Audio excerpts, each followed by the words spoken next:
Being new or free to play in Dokkan can be a bit of a daunting task for players who are not experienced. However, today I aim to help you along that journey and tell you the best ways to manage your stones and maximize your account as a free to play or a beginner player. Now, this is going to be a video that is divided into multiple sections, and there are going to be a few things that we need to go over in order for you guys to understand sort of the core principles of being new or free to play in Dokkan, right?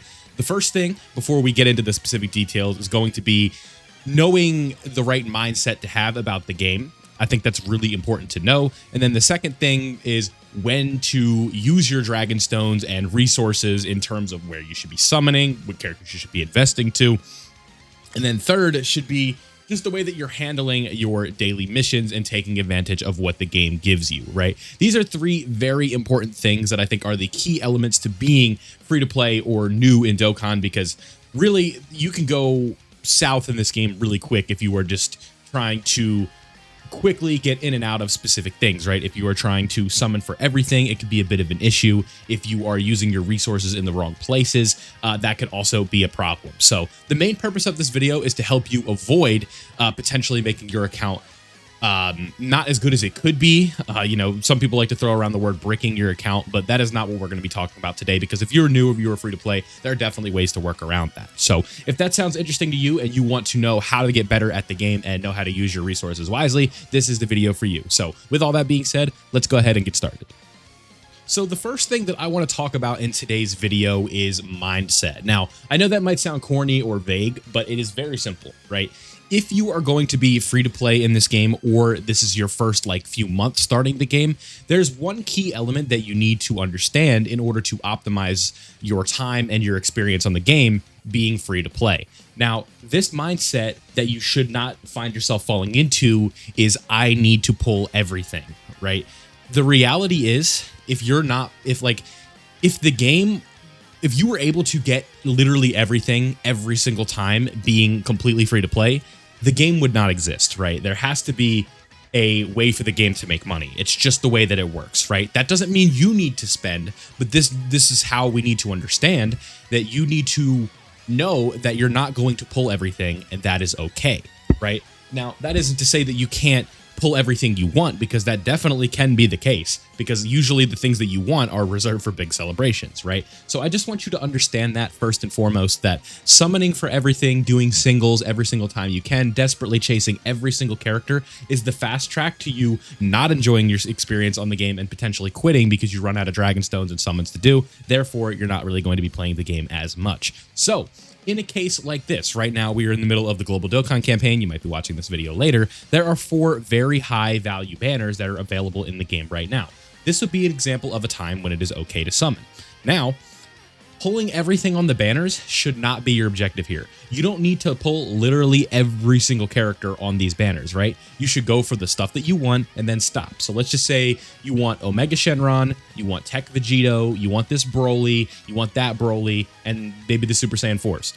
After you've pulled that, you can stop, right? Because you've pulled what you wanted. You can just say, all right, I'm done with that banner. We're good to go. I don't need to pull everything on the banner. That should not be your objective. The same thing could be said here. Maybe you only want Super Saiyan 4 Gogeta. Maybe you want Super Saiyan 4 Goku. You pull this character, you pull this character, you stop, right? You're like, okay, these other characters are cool, but I can wait. On this banner, you want Blue Goku, you want Beast Gohan, that's it?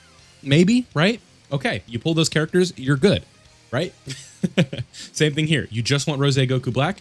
If you pull Rose Goku Black right away, you're good. You can stop, save your dragon stones for something else, right?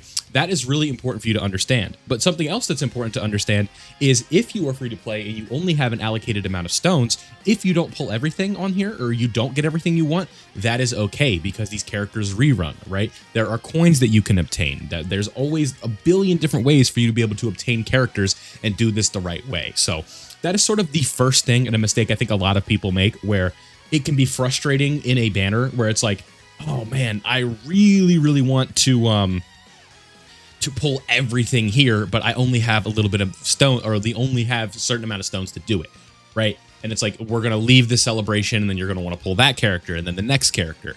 These things are not always going to be easy. So you have to understand that If you're free to play or if you are new, you should definitely avoid summoning on everything or expecting that every time you summon, you are going to pull the character.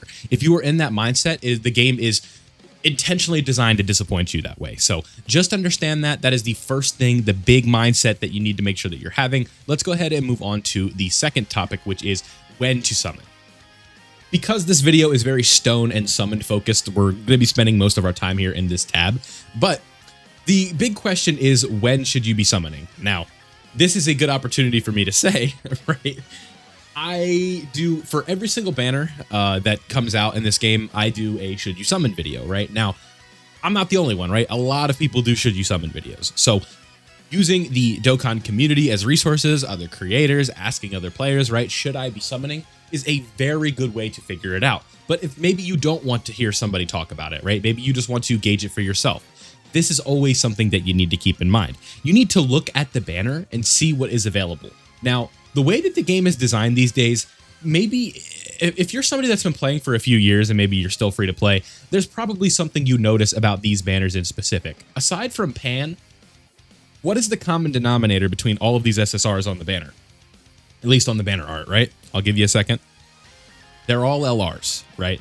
So Dokkan Fest LR, Dokkan Fest LR, Dokkan Fest LR, Dokkan Fest LR, right? These two are the prior year anniversary LRs, right? So if there's a banner with lots of Dokkan Festival exclusive LRs on it, which the game does tell you, right? If you see Dokkan featured up here and then an LR down here, that means it's a Dokkan Festival LR. And if you notice, there's 1 on here, 2, 3, 4, 5, 6, 7. So there's 7 Dokkan Festival exclusive LRs on this banner. That means it's a pretty high value banner, right? We look at this Carnival banner here, right? This is going to be sort of the same idea where you look up at the top, it says Carnival featured, and then there's an LR down here. We have 1, 2, 3, 4, 5, 6, 7.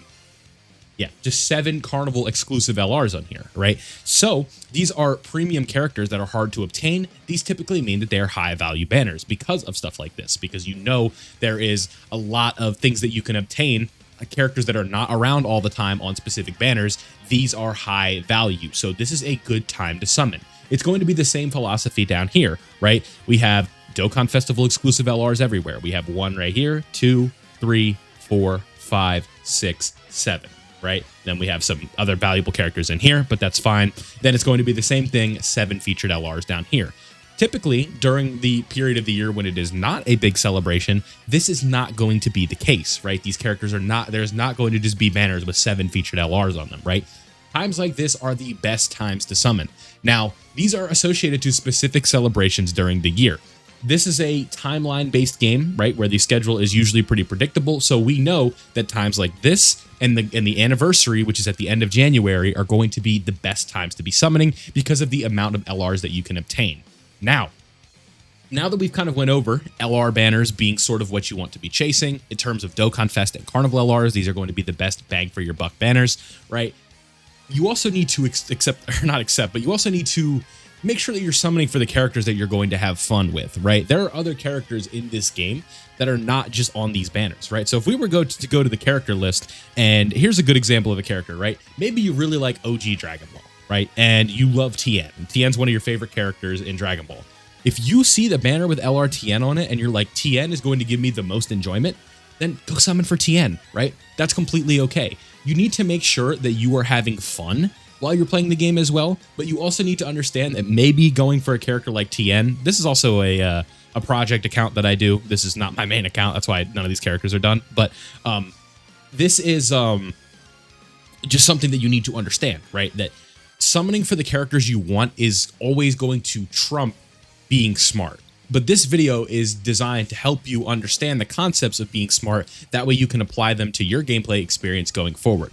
So far, we have summon when the time is right? And then we also have the mindset of knowing that you don't need to summon for everything. These are going to be 2 of the most essential parts of managing your stones as a free-to-play player, right? And the third and final one is going to be taking advantage of what the game gives you, right? There are so many stones that are obtainable throughout the game that you can get while you're farming, right? Stones from linking a Bandai Namco ID, right? weekly mission stones, doing all of these things, taking advantage of what the game is giving us, right? Not using stones on stamina refreshes all the time, right? Not using, like, this is something too, right? You might see, oh, I need Elder Kais right now. Let me go summon on this. No, right? What we want to do is go check other sections of the game. We want to go into here, right? Like maybe our global Dokkan coins, right? Right here, there are some Kais that we can get. You look in this exchange, there are Kais, right? Just looking around and finding where you can get Kais is going to be really important. And this goes for more than just Kais, right? Like any resource that they are trying to get stones out of you from, this is always something that you need to be keeping in mind, right? Saving stuff for when you need it. That's a huge part of being free to play or new in Dokkan, right? This is not just, this video is primarily focused on Dragon Stones, but there are so many other things that we could talk about in terms of like how to be free to play in this game, how you should be managing your stuff as a beginner. But just keep in mind that you just should not be summoning on random banners just for the sake of using Dragon Stones to get stuff that you already like should be able to just get for free, right? This is a prime example right here as well, right? They want you to use your Dragon Stones to potentially get some of these super easy A characters, but the game, we can take advantage of what the game gave us because we have these global Dragon Stones, and lo and behold, do you know who's in here? Can you take a wild guess? Right? Who's in this section of the game, right? Oh, who's this? What is there a thing where you can get him on a banner right now, maybe? So that's kind of like the big idea, right? This is something that you need to keep in mind. So I think overall, that is definitely the best way to be managing your stones as a free-to-play player. The first thing, like I said, adapt the mindset of being free to play and pulling literally everything just does not add up in the way that this game is like designed. That is not the point. The second thing is know when to summon. Either watch my Should You Summon videos or look at the characters available on each banner and then come to the decision yourself, is this a banner worth summoning on, right? The other thing with that, though, is make sure you are summoning for characters that you like, right? If maybe, I would say of the 4 banners that we're looking at right now, this banner is probably the least valuable. There are like the least amount of usable characters on this one. But if you're a big Rose Goku Black fan, who cares, right? Like summon for the character that you want, the one that's going to make you enjoy the game the most, right? I just want you to keep that in mind. That's always important. And then the last thing is take advantage of what the game gives you and don't use your Dragon Stones for that. So if you can pick up a character with a rainbow stone or a red stone in the future, don't use your Dragon Stones to go get them, right? Don't go get Elder Kais with Dragon Stones. The game has evolved so much, there's just no reason to be doing that. And also, make sure that you're obtaining all the stones that you could possibly get with your level of account right now. So go do your missions, go play your events, check in here, see what you can do, and make sure you are saving stones between celebrations, right? That is something I forgot to mention. Save your Dragon Stones, right? You want to be going into an anniversary with like 1,000 plus if you can, right? So just keep that in mind. So I hope you guys enjoyed this one. Let me know down below, how are you guys handling your free-to-play journey in Dokkan right now? If you are new, be on the lookout for a beginner's guide. I'm in the work of making that right now, and I hope you guys enjoyed this one. If you did, don't forget to leave a like before you go. Subscribe if you're new, so that way you don't miss out on any of my Dokkan content. Thank you guys as always for watching. I appreciate you, and I'll see you all in the next one.